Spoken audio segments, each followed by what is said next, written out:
नमस्कार दोस्तों, be alert में आपका बहुत बहुत स्वागत है। मैं हूं आपका दोस्त केतन क्रिश्चियन। आज हम बात करेंगे मीथेन गैस के बारे में। दुनिया के इलिट्स का कहना है कि मीथेन गैस का क्लाइमेट चेंज में बहुत बड़ा हाथ है। हमारे प्यारे बिल्लू भाई अब तक कार्बन डाइऑक्साइड कम करने की बात कर रहे थे, लेकिन अब वो मीथेन गैस को कम करने की बात कर रहे हैं। उनके कहने के मुताबिक दुनिया में सबसे ज्यादा कार्बन डाइऑक्साइड इंसान पैदा करता है, इसीलिए अगर कार्बन डाइऑक्साइड को कम करना है तो पॉपुलेशन कम करनी होगी। और अब दुनिया में सबसे ज्यादा मीथेन काव यानी गाय पैदा करती है, तो उसे कंट्रोल करना होगा। बिल्लू भाई का कहना है कि दुनिया में अलग अलग तरीकों से मीथेन प्रोड्यूस होती है, जो क्लाइमेट चेंज के लिए हानिकारक है। कुछ एनिमल्स जैसे कि पिग, शीप और काव मीथेन प्रोड्यूस करते हैं, लेकिन काव का डाइजेस्टिंग सिस्टम हेवी होने के कारण सबसे ज्यादा मीथेन काव प्रोड्यूस करती है। काव के डकार लेने से या बर्पिंग के जरिए और फाल्ट के जरिए मीथेन प्रोड्यूस होता है। दुनिया में अलग अलग तरीकों से मीथेन कहां से प्रोड्यूस होता है वो मेजर किया जा रहा है। यहाँ तक कि सैटेलाइट के जरिए मीथेन को सर्च किया जा रहा है। जब सैटेलाइट्स के जरिए मीथेन को एनालाइज किया गया, तब ये पाया कि साउथ एशिया यानी भारत, पाकिस्तान, बांग्लादेश और चाइना के ऊपर मीथेन के क्लाउड्स बन चुके हैं। तो ये सब कंट्रीज में कहां से कितनी मात्रा में मीथेन बन रहा है और हवा में फैल रहा है, इसकी स्टडी की गई। अगर हम इंडिया की बात करें तो ये सॉलिड वेस्ट के जो प्लांट चल रहे हैं वहाँ पर ये गैस पाया गया है। जहाँ पर गाय ज्यादा है वहाँ पर ये गैस पाया गया है। और यही सिचुएशन दूसरे देशों में यानी चाइना, पाकिस्तान, बांग्लादेश, श्रीलंका में भी ये पाया गया है। साइंटिस्टों का ये मानना है कि मीथेन एटमॉस्फेयर में बहुत लंबे समय तक रहता है। मीथेन को एटमॉस्फेयर में डिग्रेड होने में 16 से 26 साल लग जाते हैं और वो क्लाइमेट को गर्म रखता है। और इसीलिए ग्लोबल वार्मिंग से बचने के लिए मीथेन गैस को रोकना बहुत जरूरी हो गया है। इंडिया में आपने कई जगहों पर कचरे के बहुत बड़े बड़े माउंटेन्स देखे होंगे। लगभग हर एक बड़ी सिटीज में पूरे शहर का कूड़ा एक बड़े मैदान में इकट्ठा किया जाता है और वो इतना हो जाता है कि इसके माउंटेन्स हो जाते हैं। इसके अंदर ऑर्गेनिक मटेरियल्स यानी बचा हुआ खाना, कागज, कार्डबोर्ड के बॉक्सेस वगैरह को ऑक्सीजन नहीं मिलने के कारण उसमें से मीथेन गैस प्रोड्यूस होता है। मतलब जो कूड़ा है उसी में से मीथेन गैस रिलीज होता है। ग्रीन हाउस गैस सैटेलाइट के मुताबिक दिल्ली के पास जो गाजीपुर है वहाँ बहुत बड़ा लैंडफिल है, जहाँ बड़ी मात्रा में कूड़ा फेंका जाता है। इसकी वजह से कूड़े का जो माउंटेन बना है उसकी हाइट 15 माले की बिल्डिंग जितना बड़ा और 70 एकड़ में फैला हुआ है, यानी अहमदाबाद का मोटेरा क्रिकेट स्टेडियम जितना। एक रिपोर्ट के मुताबिक गाजीपुर डंप यार्ड में 22 मार्च 2022 को एक घंटे में 2.17 metric tonne methane gas release हुआ था। 2 अक्टूबर 2022 को यानी गांधी जयंती पर प्रधानमंत्री नरेंद्र मोदी ने स्वच्छ भारत मिशन के तहत ये बताया था कि इंडिया की हर एक सिटीज में से कूड़े कचरे के माउंटेन्स हटा लिए जाएंगे और सिटीज को गार्बेज फ्री बनाया जाएगा। ये बात अलग है कि आज तक कूड़े के माउंटेन्स मौजूद है। ऐसा नहीं है कि साउथ एशिया या इंडिया में ही मीथेन बहुत पाया गया। दुनिया की और भी कई कंट्रीज में मीथेन पाया गया है, जैसे कि यूएसए, न्यूजीलैंड, यूके वगैरह वगैरह। मीथेन गैस के रिलीज होने में काऊ को ही टारगेट किया गया है।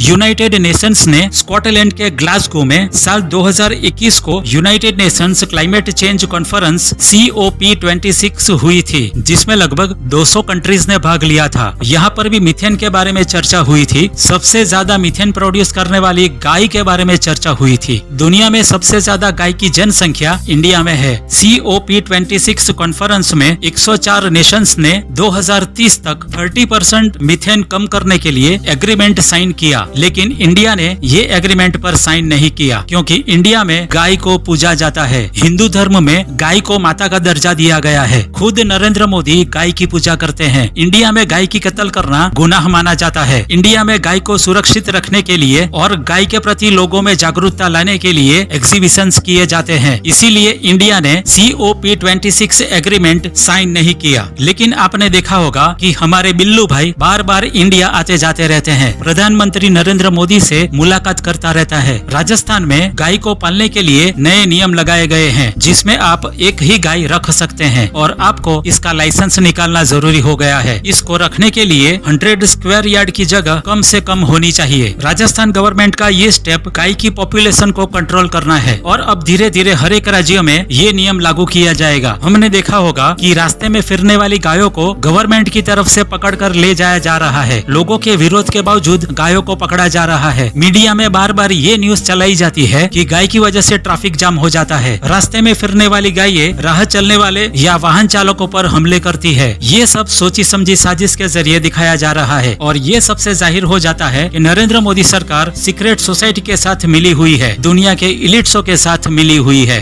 बिल्लू भाई मीथेन कम करने के लिए बहुत मेहनत कर रहे हैं, क्योंकि पूरी दुनिया के क्लाइमेट चेंज या ग्लोबल वार्मिंग का ठेका बिल्लू भाई ने लिया हुआ है। इनके एजेंडा में क्लाइमेट चेंज अहम मुद्दा है। बिल्लू भाई का ये कहना है कि गाय की डाइजेस्टिंग सिस्टम बहुत स्ट्रांग होती है, जिसकी वजह से उसके पेट में मीथेन गैस बनता है और वो बर्पिंग या डकार के जरिए या फार्टिंग के जरिए हवा में फैलती है और इसी से क्लाइमेट चेंज का खतरा है। इसीलिए गायों का बर्पिंग करना और फार्ट करना बंद करना जरूरी है। Cows and other grass-eating species have a digestion system that emits methane, and methane is a very powerful greenhouse gas. And so we need to change just cows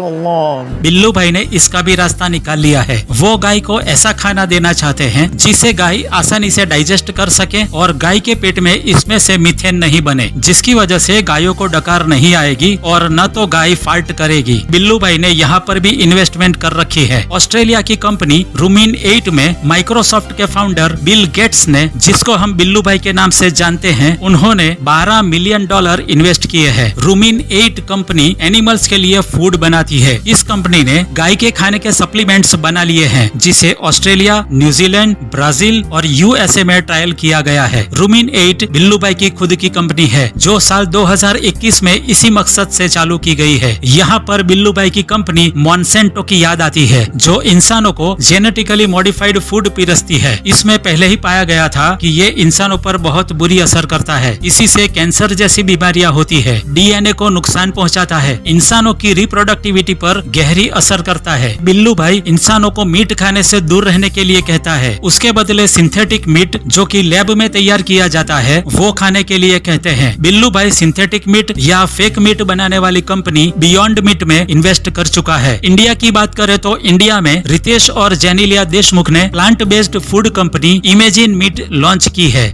दोस्तों, इसी तरह अब ये लोग एनिमल्स को दुनिया से कम करना चाहते हैं। रूमिन 8 ने जो फूड बनाए हैं, उससे एनिमल्स की रिप्रोडक्टिविटी कम हो जाएगी। यानी जैसे कि गाय अगर इनका फूड खाती है तो उससे उसके बच्चे पैदा करने की क्षमता कम हो जाएगी। बिल्लू भाई का ये कहना है कि रूमिन 8 कंपनी के जरिए जो सप्लीमेंट्स तैयार किए जाएंगे वो बहुत हेल्थी, सस्ते, इजीली अवेलेबल और मीथेन गैस नहीं पैदा करने वाले होंगे, जिसकी वजह से गाय को बर्पिंग नहीं होगी या फार्ट नहीं होगी और न तो क्लाइमेट को नुकसान पहुंचेगा। ये शैतान के पुजारी इतने एक्सट्रीम हो गए हैं कि न्यूजीलैंड गवर्नमेंट ने गाय के बर्प करने पर और फार्ट करने पर टैक्स डाल दिया है। न्यूजीलैंड के फार्मर्स इसका विरोध कर रहे हैं, लेकिन दुनिया के एलिट्स न्यूजीलैंड गवर्नमेंट पर जोर लगाते हैं और लोगों की आवाज को दबाया जा रहा है। सीक्रेट सोसाइटीज दुनिया पर हावी हो गई है, लोग उनके कंट्रोल में आ चुके हैं। कभी सुना है कि डकार लेने पर या फार्ट करने पर टैक्स लगेगा, लेकिन अब यह हकीकत हो चुकी है। ये शैतान के पुजारी अब खुलकर सामने आ रहे हैं। इनका एजेंडा जाहिर हो चुका है। आम इंसान इनको पहचान चुके हैं। पहले इंसानों को मारने का प्लान एक्टिव किया और अब एनिमल्स को। इसके बारे में आप क्या सोचते हो, नीचे कमेंट बॉक्स में जरूर बताइएगा।